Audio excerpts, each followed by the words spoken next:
Hello friends, स्वागत है आपका मैथोक्रेटिक में। आज रीजनिंग के कुछ क्वेश्चंस की एक सीरीज़ लेके मैं आपके सामने हूँ। सारे इंपॉर्टेंट क्वेश्चंस हैं, तो बिना देर किए स्टार्ट करते हैं। क्वेश्चन नंबर 1 को देखते हैं। देखिए क्या है।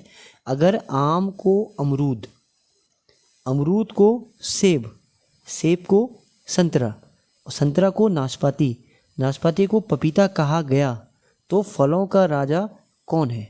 ठीक है, हम लोगों ने करा क्या कि जो फल थे हमने फल को क्या करा, हर फल को कुछ नया नाम दे दिया है ना। तो देखिए कुल मिला के लास्ट में पूछ रहा है कि फलों का राजा कौन है। हम जानते हैं कि फलों का राजा होता है आम, फलों का राजा होता है आम, लेकिन हमने आम को यहाँ पे आम न बोल के कुछ और बोला है। तो उसको देख लीजिए, क्या बोला था हमने, आम को अमरूद बोला था। देखिए आपसे क्या पूछा गया है, फलों का राजा पूछा गया है। तो आपको पता है फलों का राजा हम बोलते हैं आम को, लेकिन आपने इस कोड में आम को क्या बोला है, अमरूद बोला है। तो इसका मतलब हमारा आंसर क्या आएगा, फलों का राजा क्या हो जाएगा, अमरूद हो जाएगा। ऑप्शन नंबर बी हमारा सही उत्तर हो जाएगा। अगला सवाल है, निम्न में से भिन्न शब्द चुनिए। आपके पास 4 शब्द लिखे हैं, 1 2 3 4, स्वेटर, कमीज, पैंट और जैकेट। तो आपको बताना है इसमें से भिन्न शब्द कौन सा है। भिन्न शब्द मतलब कि 3 शब्द इसमें एक जैसे होंगे किसी भी तरीके से, और एक शब्द ऐसा होगा जो उनसे अलग होगा, है ना। तो इसको ध्यान दीजिए एक बार। स्वेटर पहला, कमीज दूसरा, पैंट तीसरा, जैकेट चौथा।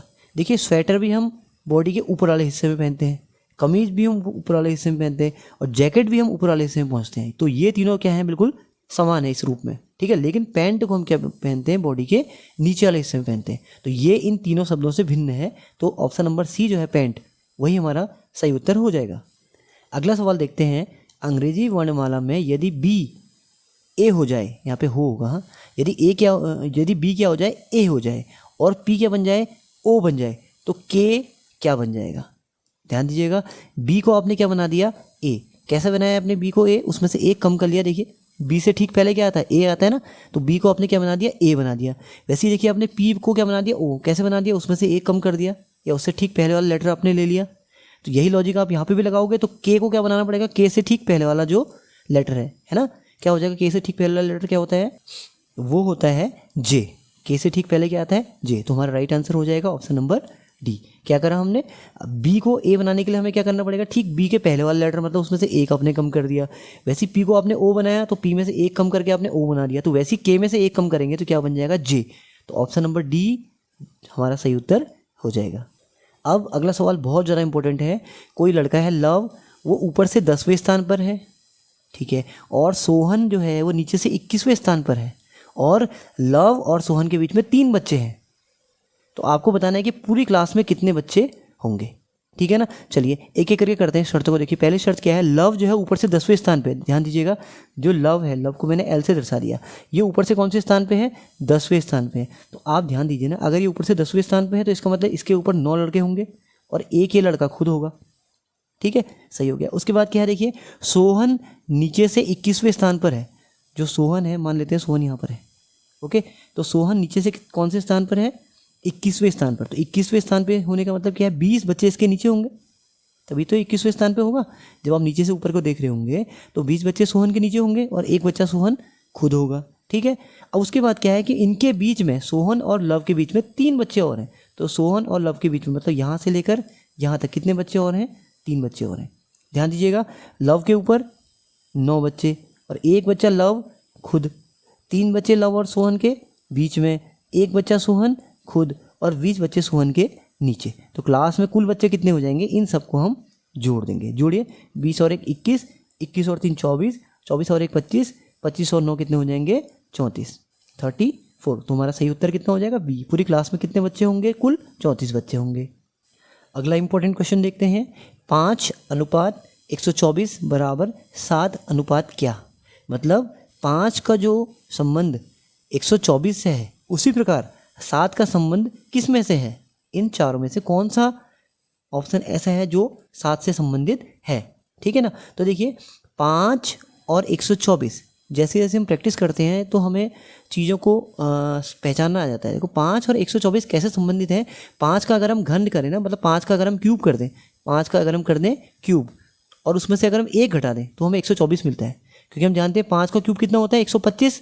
तो 125 में से 1 घटाया तो कितना मिल गया, 124, है ना। तो वैसे यहाँ पर भी करके देखते हैं। 7 का भी हम लोग क्या कर देंगे, क्यूब कर देंगे, और उसमें से एक घटा देंगे। 7 का हम कर देंगे क्यूब और उसमें से एक हम घटा देंगे। तो 7 का क्यूब होता है 343, 7 का क्यूब होता है 343 और उसमें से हम एक कम करेंगे लॉजिक के हिसाब से। तो 343 में से एक कम करेंगे तो 342 आएगा, जो कि है ऑप्शन नंबर ए। ठीक है ना। क्या करा हमने, 5 का हमने जैसे क्यूब करके एक कम करा तो 124 प्राप्त हुआ, तो वैसे ही 7 का क्यूब करके एक कम करेंगे तो हमें कितना प्राप्त हो जाएगा, 342। ऑप्शन नंबर ए हमारा राइट आंसर हो जाएगा। अगला सवाल बहुत इंपॉर्टेंट है। यदि निम्नलिखित संख्याओं को बढ़ते क्रम में लगाया जाए तो दूसरी संख्या का अंतिम अंक क्या होगा। आपको ये जो दी हुई संख्याएं हैं 1 2 3 4 5 संख्याएं दी हैं, इनको आपने बढ़ते क्रम में लगाना है। बढ़ते क्रम में मतलब छोटे से बड़े की ओर को, ठीक है। लेकिन आपको केवल दूसरी संख्या को देखना है, हम पूरा इसको लंबा ना करते हुए केवल शॉर्ट मारेंगे। हमें दूसरी संख्या जो होगी उसका अंतिम अंक क्या होगा ये बताना है। तो अगर हम इनको बढ़ते क्रम में लगाएंगे तो सबसे पहले सबसे छोटी संख्या आएगी। सबसे छोटी संख्या कौन सी है इसमें, देखिए 287, ये आएगी नंबर 1 पे। और दूसरी संख्या कौन सी आएगी, 394। देखिए ये है दूसरी संख्या जिसके बारे में हमें बताना है कि इसका अंतिम अंक क्या होगा। देखिए हमने छोटे से बड़े की ओर को अरेंज करेंगे तो सबसे पहले क्या आएगा, 287 आएगा और दूसरे नंबर पे क्या आएगा, 394। इस 394 का अंतिम अंक क्या होगा, 4। दिख रहा है 394 के लास्ट में क्या लिखा है, 4 लिखा है। तो 4 ही हमारा उत्तर हो जाएगा, विकल्प नंबर ए। ठीक है। हमने क्या करा, संख्याओं को बढ़ते हुए क्रम में रखा। जो संख्या दूसरे नंबर पे आ रही थी, मतलब छोटे के ठीक बाद वाली बड़ी संख्या, उसका जो आखिरी अंक है वो कितना है, 4 है। हमारा विकल्प नंबर ए सही है। आइए अब अगले सवाल की ओर बढ़ते हैं। यह सवाल क्या है, वह संख्या ज्ञात कीजिए जिसके अंकों का गुणनफल उसके अंकों के योग से दुगुना है। ध्यान दीजिएगा, इसके अंकों का जो प्रोडक्ट है ना, प्रोडक्ट जो है वो उसके जो सम है उससे कितना है, 2 गुना है। ध्यान दीजिएगा क्या बोल रहा है, आपको इनमें से 18, 22, 36, 45 इसमें से वो संख्या ढूंढनी है जिसके अंकों को गुणा करने पे जो संख्या आती है वो योगफल की क्या हो, दुगनी हो। ठीक है ना। चलो एक एक करके ट्राई करते हैं। हाँ, माना हम 18 की बात करते हैं तो 18 में कौन कौन से अंक लिखे हैं, 1 लिखा है और 8 लिखा है। तो 1 और 8 को अगर आप गुणा करेंगे तो कितना आएगा, 8 आएगा। ठीक है ना। और आप 1 और 8 को जोड़ेंगे तो कितना आएगा, 9 आएगा। तो इसमें दुगने वाला हिसाब तो कुछ बन ही नहीं रहा है 8 और 9 में, तो ये ऑप्शन हमारा बिल्कुल गलत है, ये ऑप्शन राइट आंसर नहीं है। ओके। अब हम आते हैं 22 में। तो 22 में जो 2 अंक हैं, 2 है और 2 है। तो अगर हम 2 और 2 को जोड़ते हैं तो कितना आता है, 4 आता है। और 2 और 2 को गुणा करते हैं तो 2 दूनी कितना आता है, 4 आता है। तो इसमें इन दोनों में भी कोई दुगने वाला हिसाब नहीं बन रहा है ना। अब आते हैं 36 में। 36 में देखिएगा 2 अंक कौन कौन से लिखे हैं, 3 लिखा है और 6 लिखा है ना। 3 और 6 लिखा है। देखिएगा 3 और 6 का गुणनफल कितना हो जाएगा, 3 छक्के 18 हो जाएगा। ठीक है। और इन दोनों का योगफल कितना हो जाएगा, 3 और 6 का योगफल कितना हो जाएगा, 6 और 3 9 हो जाएगा। तो आप देखिए ना, ये देखिए 9 का दुगुना कितना है, 18। कहने का मतलब उनका जो गुणनफल है वो उनको योगफल का कितना है, 2 गुना है। 9 दूनी 18 होता है ना। तो ये जो संबंध हमें दिया गया है वो संबंध इस 36 वाला जो संख्या है उसमें बन रहा है। इसका मतलब यही ऑप्शन सी हमारा राइट आंसर हो जाएगा। इस सीरीज का आखिरी सवाल हमारे सामने है, ये दिशा वाला सवाल है। देखिएगा क्या है, राकेश दक्षिण की तरफ 25 मीटर चला, उसके बाद अपने बाईं ओर मुड़कर 20 मीटर चला, पुनः बाईं ओर मुड़कर 25 मीटर चला, अंत में वह दाईं ओर मुड़कर 15 मीटर चला। अब वह प्रारंभिक बिंदु से किस दिशा में है। ठीक है ना।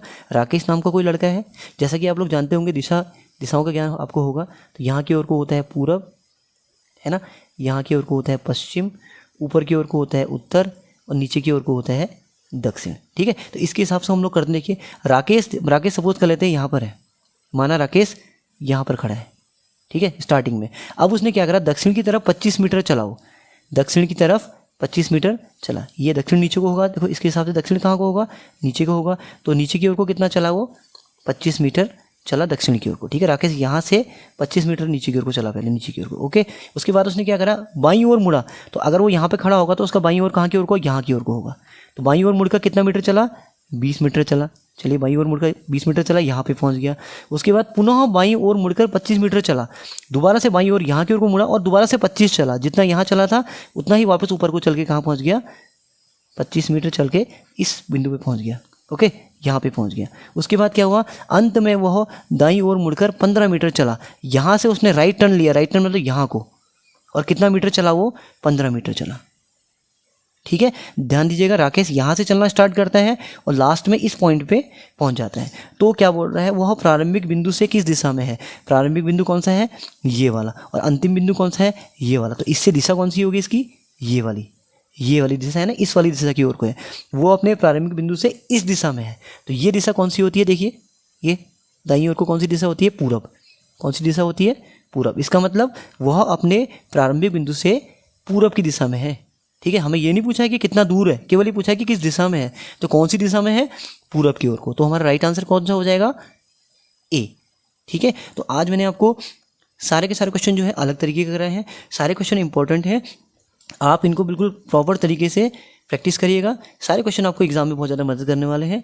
अगर किसी क्वेश्चन में कोई दिक्कत है तो आप मुझसे कमेंट बॉक्स में लिख के पूछ सकते हैं। तो आप लास्ट तक वीडियो में बने रहे, बहुत बहुत धन्यवाद आपका। आने वाले टाइम पे मैं ऐसी वीडियोस और लेके आऊँगा, तो प्लीज़ अगर आप पहली बार देख रहे हो तो चैनल को सब्सक्राइब कर लीजिएगा, इस वीडियो को लाइक और शेयर जरूर कीजिएगा।